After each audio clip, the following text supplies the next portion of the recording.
যে কেউ ওয়াজের ময়দানে নেমে যাচ্ছে, যে কেউ বক্তব্য রাখছে, তার ভিতরে কোনো আমলের বালাই নেই, ইমানের বালাই নেই। সেজন্য আজকে দেখি যে যার যা খুশি সে বলছে। কেউ বলছে খাদিজা রাদিয়াল্লাহু আনহা নাকি জীবনে এক ওয়াক্ত নামাজ পড়ে নাই, তিনি পর্দা করে নাই। কেউ বলছে আল্লাহ রাসূল সাল্লাল্লাহু আলাইহি ওয়াসাল্লামকে সাংবাদিক, কেউ বলছে আল্লাহ রাসূল সাল্লাল্লাহু আলাইহি ওয়াসাল্লামকে কাওয়ার। অথচ দেখি যে ঘুরে ফিরে তারা এক দলেরই মানুষ।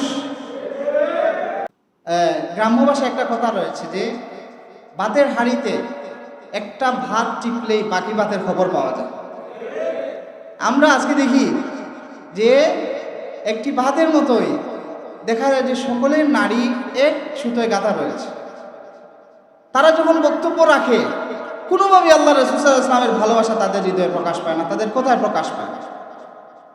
সেজন্য আমি বলি যে তালামিজ ইসলামিয়ার কর্মীরা, আমি নিজেই সেটা দায়িত্ব নিয়ে বলতেছি যে তালামিজ ইসলামিয়ার কর্মীরা আমলের ক্ষেত্রে হয়তো পিছিয়ে থাকতে পারে, ইমানের ক্ষেত্রে হয়তো পিছিয়ে থাকতে পারে, আদবের ক্ষেত্রে হয়তো পিছিয়ে থাকতে পারে, কিন্তু আল্লাহ রাসূল সাল্লাল্লাহু আলাইহি ওয়াসাল্লামের প্রতি ভালোবাসা প্রকাশের ক্ষেত্রে কোনোভাবেই পিছিয়ে নেই।